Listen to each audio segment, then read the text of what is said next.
Hi everyone, this is the session on assessing writing, so we're going to do some standardization.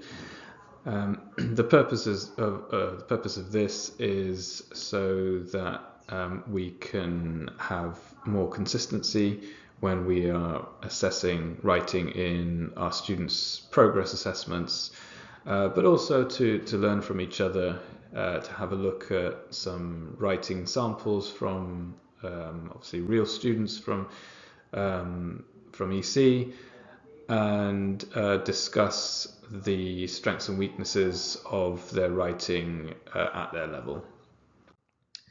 So first, just a bit of a recap on the rubrics. So you can see, and as you know, all of our writing assessments are done under these categories on the left. So task fulfillment, coherence and cohesion, lexical control and register, and accuracy. This is an example of the upper intermediate rubric, and you can spend a minute having a look at these texts in the middle of the slide and match them to the correct category. Sorry, it's not a minute, it's 30 seconds. So you can start now.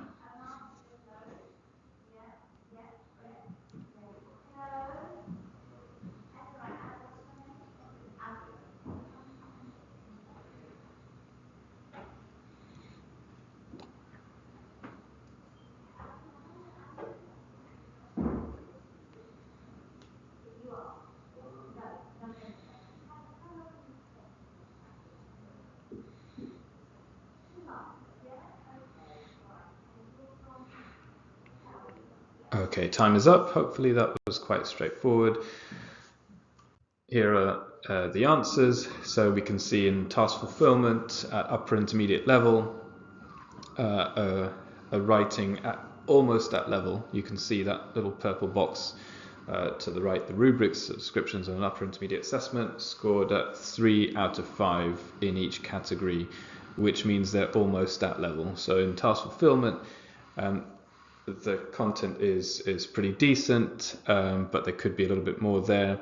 It could be expanded, and there might be a few bits within the content that are irrelevant and not related to the task. In coherence and cohesion, we can see good paragraphing. Again, that's what we would expect, certainly at upper intermediate level. An introduction, some kind of coherent body, supporting ideas and conclusion, and then cohesive devices. There might be a few, but they're maybe not used correctly or not used often enough.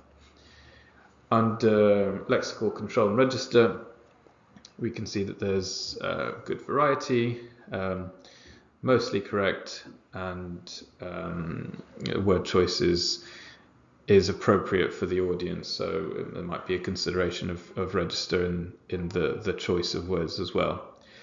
And finally, in accuracy, it might be that the student has a good grasp of grammar in both simple and complex sentences, few errors, and a variety of tenses, but maybe not a huge range for us to think that they're at the level and to give them a 4 out of 5. So the reason, the purpose of that task was just to get the juices flowing, thinking about assessment, and to, I guess, clarify also the headings under which we assess our students. So we've got now 4 samples of writing. This is the first sample. This is from an upper intermediate student. Now, the first thing you'll notice is that the task, the question, and the answer don't relate to each other at all. Now, I took these samples from my EC. Unfortunately, for some reason or other, the question and the answer are completely different. I imagine this student had a different question and is answering a different question. So you don't need to worry too much about task fulfillment. You can either cross that out or give the student a 0 out of 5, but focus more on the other headings. So you'll have a minute to have a look at this text and give them scores. Okay, you can start now.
Okay, time is up. So for an upper intermediate student, overall this is a pretty decent piece of writing. It's lacking paragraphing, so coherence and cohesion might lose. This person might lose points because of that. There are a couple of examples of cohesive devices, even though they're not used completely correctly. For example, first instead of firstly. Strangely, there are no spaces between sentences after a full stop. There's no space after the next word sometimes. So lexical control, there are some really nice phrases in here that the student has chosen and is able to use quite successfully. For example, going to be loitering around might not be the most natural use, but it's good to see a student take that kind of risk. Again, maybe not completely natural, but it gives life the amazing or bitter taste. Again, kind of being experimental with the language, which we want to encourage. So lexical control is pretty decent. Maybe I'd be giving that 4. And accuracy, reasonably accurate. Maybe lacking in range and complexity. But you've got things like, because you would have done every possible thing in life, which is pretty complex, but it's maybe just one example. Maybe they could be taking more risks there, but I'd say accuracy is between 3.5 and 4 for the upper intermediate level. Coherence and cohesion go for about 3.5. That might not be exactly the same as what you have, but I think as long as it's reasonably similar and we have similar ideas on why we're giving these scores, then that's a good thing. Okay, moving on to the next one. This is an elementary student, so we're assessing this student as within the elementary level. So 1 minute to have a look. You can start now.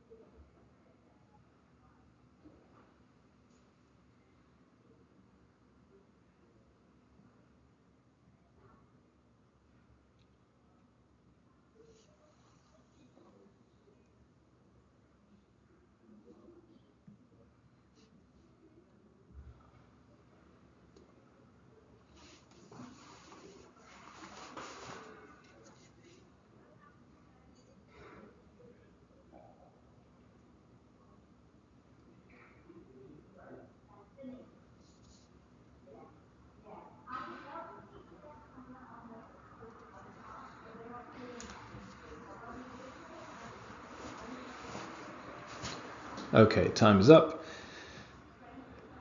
So again, a decent piece of writing for an elementary student.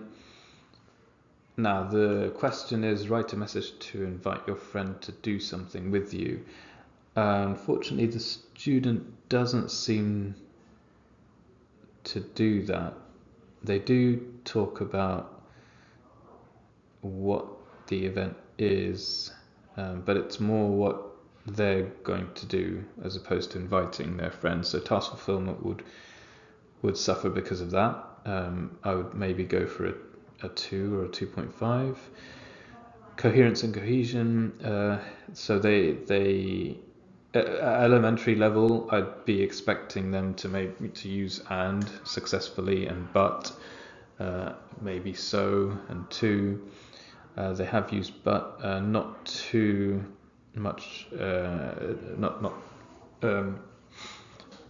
too many examples of complexity there, but in terms of kind of a logical order of ideas, I think that is pretty decent. You know, they also follow the structure of what we'd expect to in a message to a friend. So coherence and cohesion maybe go for around 3. Lexical control, even though they do have some spelling mistakes, I think they're attempting to use vocabulary that's maybe more pre-intermediate. Furious, for example, Fast and Furious. I guess that's the title of the film that they want to go and see.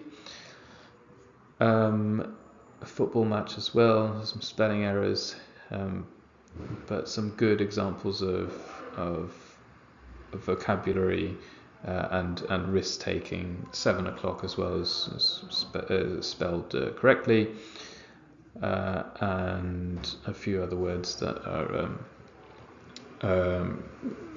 show good use, especially at elementary level. So I'd maybe go for 3.5 for that.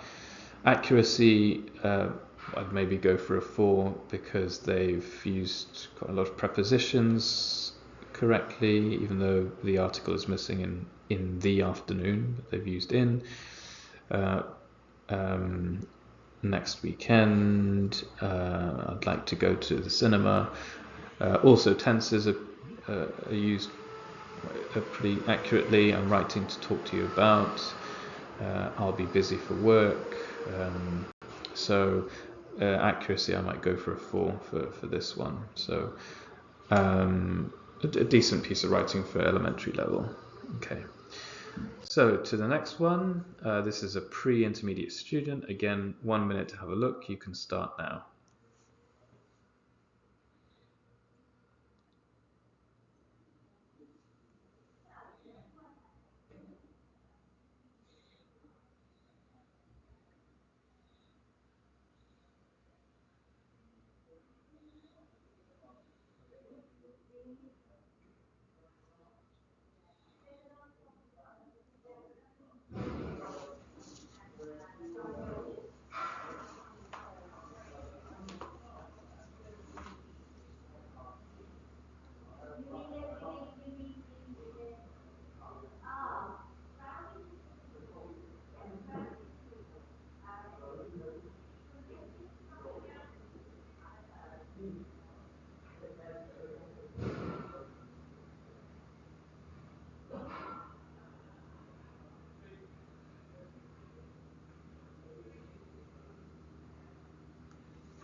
Okay, time is up. So this is a pre-intermediate student. As we can see, again the question, the answer is slightly different. So we can maybe not consider task fulfillment in this writing. Now, for a pre-intermediate student, this is clearly not really enough writing to be able to assess it properly. They've used some nice vocabulary, encourage, and spelled it correctly. The last sentence doesn't seem to make much sense. So coherence and cohesion, maybe a little bit lower, and accuracy as well. I'd probably mark them highest in lexical control, but lowest in accuracy and coherence and cohesion. Maybe a 3 or 2.5 in lexical control, and a 2 or a 1.5 in coherence and cohesion and accuracy, because it is at pre-intermediate level we'd be expecting a little bit more. Okay, on to the final one again. Unfortunately, and apologies for this, but the writing, the question is not the same as the answer, so we don't need to worry too much about task fulfillment. But you've got 1 minute to have a look. This you can start now. Sorry, this is advanced level writing, so we are marking this with the advanced level rubrics. You can start now.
Okay, time is up.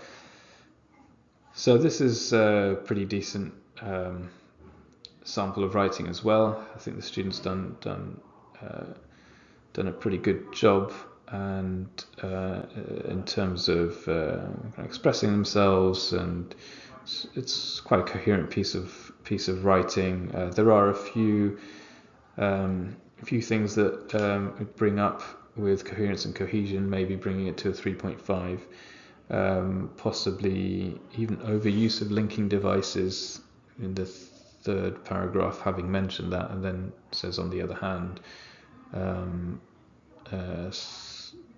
maybe overusing linking devices also in conclusion with the capital C, not the most major kind of point to be making, but they have used paragraphing as well pretty successfully. So coherence and cohesion might be a 3.5. Lexical control, again, pretty decent. Some good high-level vocabulary, but there's a little bit of repetition. For example, individuals authentically, or representing individuals authentically, plus the word presenting is overused. Having said that, there are quite a few other examples of high-level vocabulary, so that might be between a 3 and a 4 because of that. Accuracy for advanced level, it's pretty accurate, but maybe I would be expecting a bit more of a range of complex sentences, but pretty accurate, so maybe a 3 or a 3.5. So a good piece of writing, but the student does have some points to work on here. Okay, so I'm not going to say that my scores are 100% correct. I don't think that's the point. I think the point is that we have good reasons for our answers, and we justify them, and we're not obviously wildly different in our assessment, which is why we're doing the standardization. So to conclude, I'm just going to go through these 5 statements and thinking more about assessment at EC. I'll give you 1 minute to read them and to think about whether they're true or false. You can start now.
Okay, time is up. Hopefully, again, that wasn't too difficult. It should be pretty straightforward. These are the answers. So, number 1, progress is only discussed following a student's 4-week progress assessment. This is false because progress should be discussed in each lesson. In the final 50 minutes of a lesson, plus obviously on Feedback Friday. So progress is discussed constantly. Number 2, a student does not automatically move up if they score 70%. This relates to number 3 as well. So progress assessment should be used to inform our decisions on whether a student needs to move up to the next level, but is not the only factor we need to be considering. So if a student gets 70% but their attendance is 75%, for example, we'd be discussing why the attendance is so low, and potentially giving them 1 or 2 more weeks within the level to show us that their attendance can improve. Another factor potentially would be how long the student has, and obviously the teacher's opinion on them. So for example, if a student gets 70, they're at pre-intermediate level and they have 2 weeks left, and the teachers are reporting that they're very willing in class, determined, always do their homework, then I would argue that they should move up before they leave, because we want to reward their kind of behaviour in class, and technically, having 70%, they can move up. So number 4, a tutorial must be recorded on MyC following a progress assessment. This is absolutely true. So it takes a couple of minutes, depending on the student, of course, but if you see one of your students has completed a progress assessment, you click on the tutorial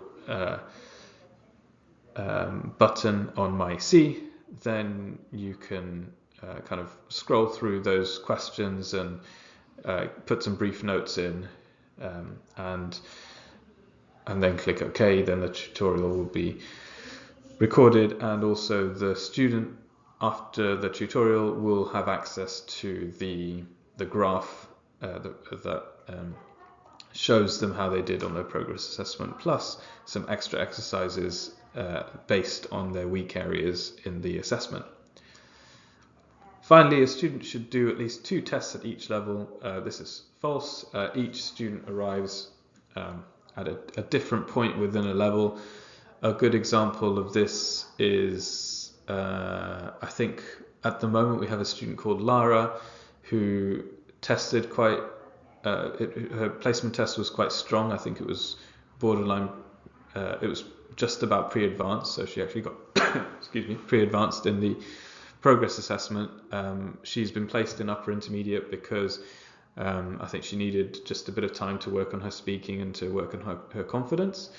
But I would argue she does not need to do 2 tests at upper intermediate level in order to move up. I'd be expecting her to move up to pre-advanced after her first test, because she arrived close to pre-advanced level.